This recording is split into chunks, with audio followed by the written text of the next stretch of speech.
April 26, 1986. At 1:23 a.m., reactor number 4 of the Chernobyl nuclear power plant exploded, a disaster that would leave a radioactive scar across the Earth. But some of the most affected wouldn't know it for days. They were the ones asleep in their beds, the ones playing in sandboxes and running through the streets, the children. This is not just a story about nuclear failure or Soviet silence. It's a story of innocence shattered, of lives changed before they even began. This is the story of the children of Chernobyl, the forgotten victims of a nuclear nightmare. April 26, 1986, 1:23 a.m. The night was quiet. Families in Pripyat were asleep, unaware. Just a few kilometers away, technicians inside the Chernobyl plant were conducting a routine safety test. It went catastrophically wrong. An uncontrolled surge caused explosions that tore through Reactor 4, exposing its nuclear core. Flames lit up the night sky, beautiful and deadly, and with it, the air filled with radioactive isotopes, iodine-131, cesium-137, strontium-90, invisible killers drifting across rooftops, playgrounds, and lungs. The next morning, children played outside. Some even reported seeing blue light in the sky, not knowing it was ionized radiation. By then, it was already too late. Before the explosion, Pripyat was a model Soviet city. Built in 1970 for the Chernobyl plant workers and their families, it was vibrant, modern, and young. Half its residents were under the age of 25. Children filled the parks, schools, swimming pools, and sports centers. There were 15 kindergartens, dozens of playgrounds. For many, life in Pripyat was safe, even idyllic. Soviet ideology painted it as the future: technology, unity, and progress. No one knew what danger sat just beyond the city limits, until that quiet April night turned dreams into dust. Despite knowing about the explosion, Soviet officials delayed evacuation for 36 hours. In that time, the children of Pripyat breathed in some of the most toxic air ever recorded. No warnings, no iodine pills, just a strange metallic taste and sudden nosebleeds. Then came the loudspeakers, announcing a temporary evacuation. "You'll be gone for just 3 days," they said. Parents packed a small bag. Most left pets behind. Children clutched dolls, unaware they'd never return. Buses lined the streets, 200 vehicles, and as Pripyat emptied, radiation levels remained over 200 times the acceptable limit. And when the doors shut, the silence began. Radiation doesn't discriminate, but it strikes hardest at the young. And Chernobyl's youngest were defenseless. The radioactive cloud that passed over Pripyat carried iodine-131.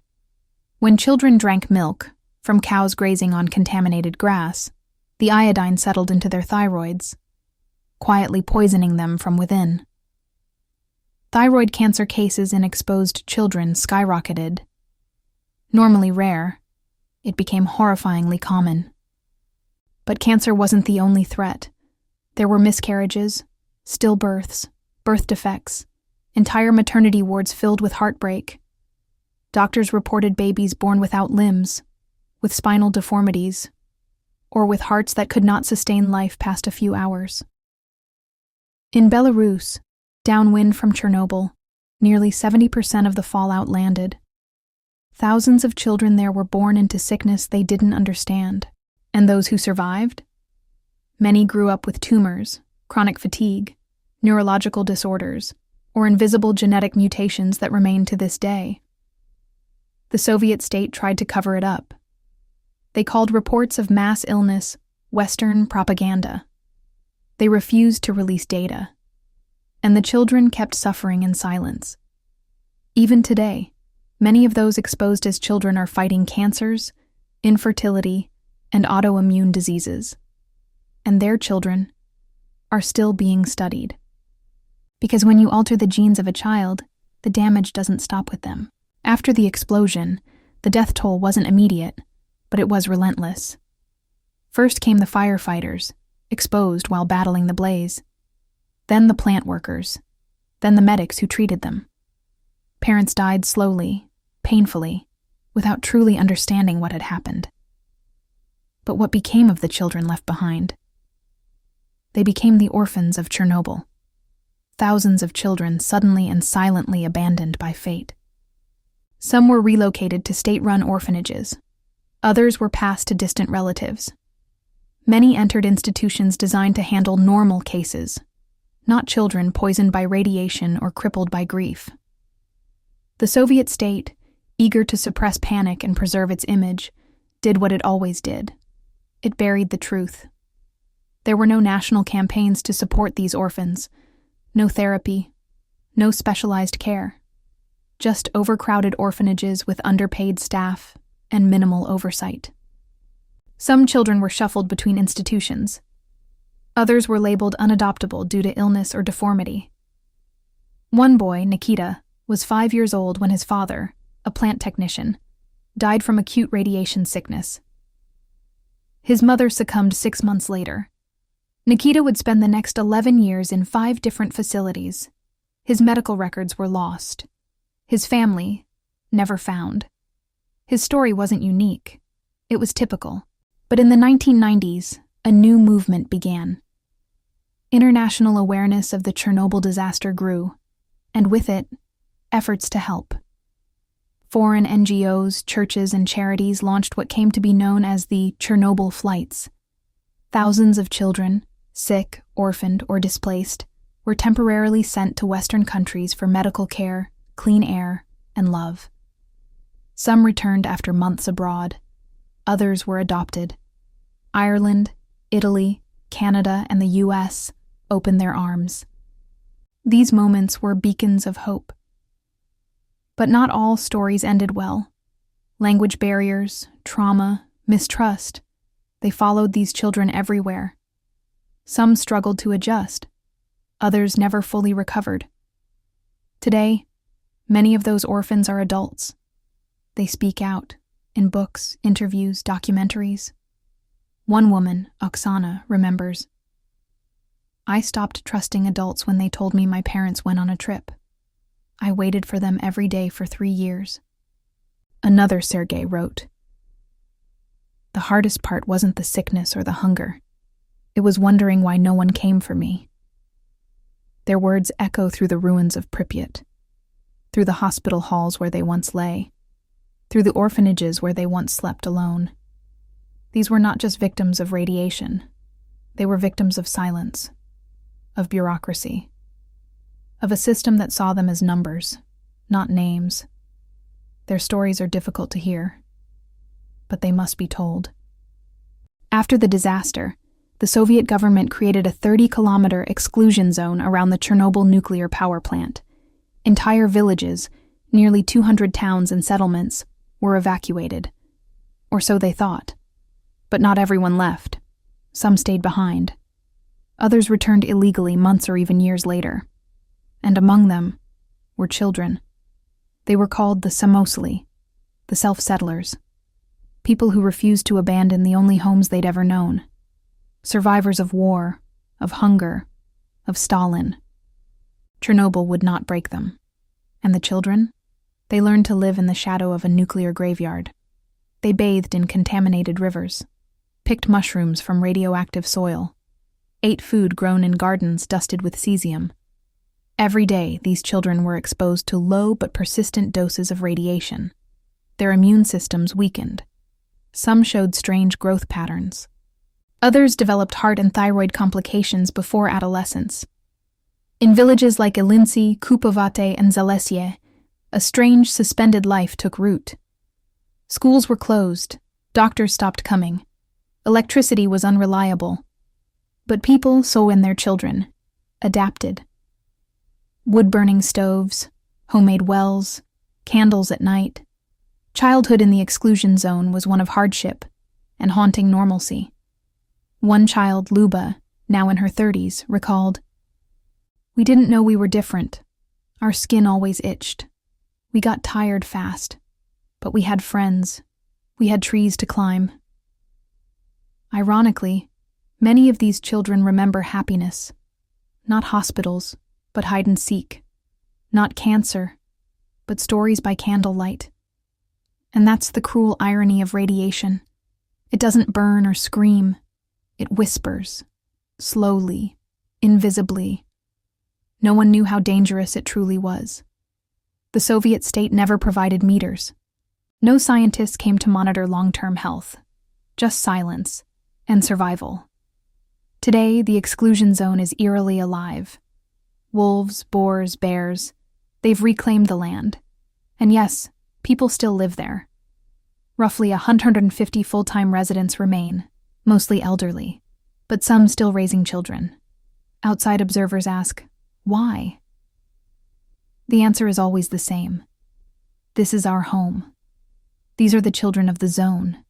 They were born into exile, raised in radiation, forgotten by policy, but not by history. It's an exclusion zone, still inhabited today. For years, the world turned a blind eye to what happened after Chernobyl. But eventually, slowly, help came. Not from the Soviet government, but from strangers. In the early 1990s, international charities, religious groups, and medical organizations began to step in. And the focus was clear: help the children. Germany sent doctors. The US offered scholarships and training. Italy, Ireland, and Japan sent humanitarian flights packed with medicine, Geiger counters, and hope. Doctors Without Borders launched mobile clinics across Belarus and Ukraine. Children with thyroid cancers were rushed to surgery. Newborns were screened for abnormalities. Education campaigns were launched about iodine, food safety, and water purification. One Irish program flew 300 Belarusian children to Dublin every summer, giving them access to clean air, nutritious food, and medical exams. For many, it was the first time they saw a working hospital, or tasted food that wasn't grown in radioactive soil. Aid didn't just come in the form of medicine, it came in the form of memories. Summer camps in Italy, beach days in Spain, storybooks translated into Ukrainian. Psychologists volunteered, teachers donated supplies, local families opened their homes. For children accustomed to crumbling buildings and silence, this was a glimpse of life without fear. One child, Igor, recalled his host family in Canada. They treated me like I wasn't broken. For 2 months, I felt human. But these programs, while powerful, had limits. They were privately funded, dependent on donations, and often temporary. Not every child received aid. Some were too sick to fly. Others never registered. And many, in remote villages, never even heard of the programs. And when the 2008 financial crisis hit, funding dried up, aid agencies folded, and the world moved on. Worse still, humanitarian groups often clashed with post-Soviet governments. Ukrainian and Belarusian officials sometimes restricted access, delayed approvals, or withheld data. Pride, bureaucracy, mistrust. These were the new enemies. One German aid worker said, "We were not just fighting disease, we were fighting denial." Still, for the children who received it, the aid mattered. Many credit those foreign doctors and families for saving their lives. Today, some of those children have become doctors themselves, nurses, counselors, activists. They carry with them not only scars, but gratitude. Radiation didn't just scar the land. It rewrote the code of life itself. The children of Chernobyl weren't just sick. They were changed at a cellular level. And what science feared became real. The damage didn't end with one generation. It passed on. Doctors in Ukraine and Belarus began to notice patterns, children of exposed parents showing unusual birth defects, even when those children were born years later. Chromosomal damage, mutated genes, unexplainable illnesses. A 2002 study found that even the grandchildren of liquidators, those who cleaned up Chernobyl, showed increased genetic instability. It was no longer just about what happened in 1986. It was about what might happen forever. Iodine-131, cesium-137, strontium-90. These were not just radioactive elements. They were silent messengers of tragedy. They altered reproductive organs, damaged bone marrow, crossed the placenta during pregnancy. Entire research institutes were created just to study what had never been studied before: large-scale, multi-generational radiation exposure. But results were buried, denied, or caught in scientific limbo, where uncertainty is used as an excuse for inaction.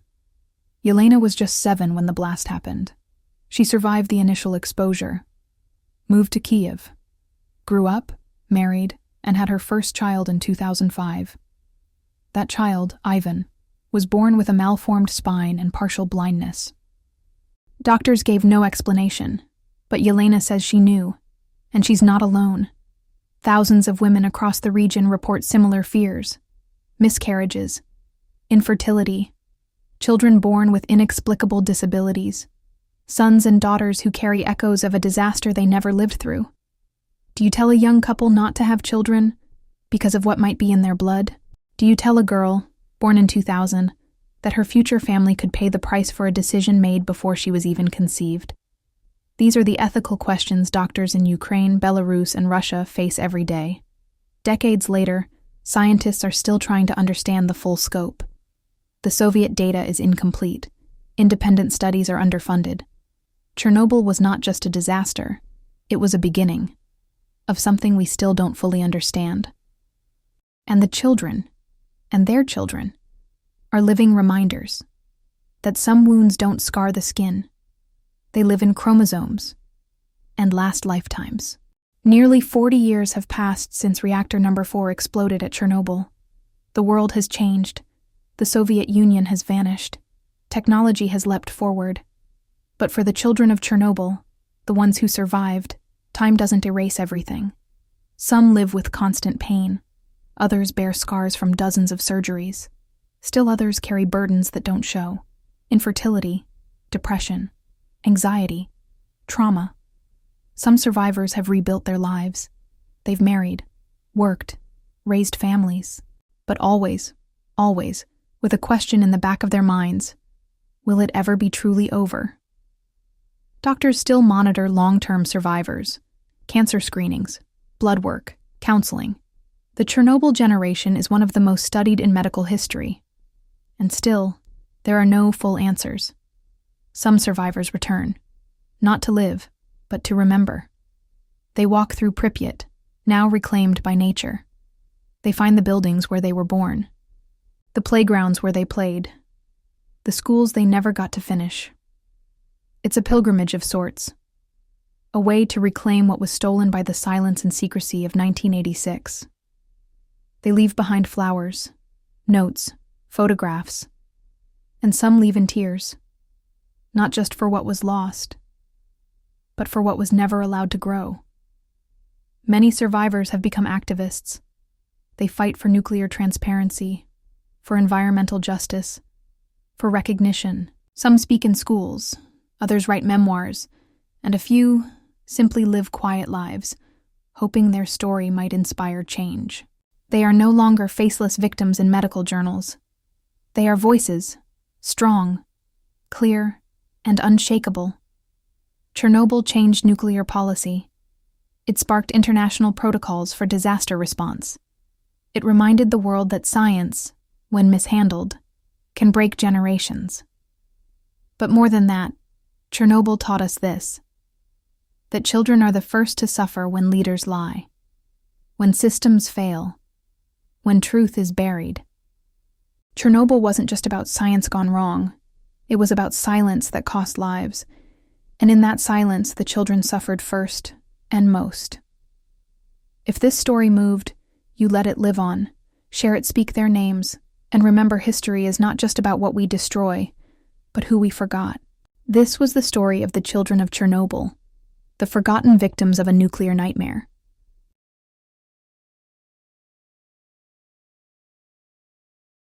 Dedicated to the children who were lost, and the ones who never gave up.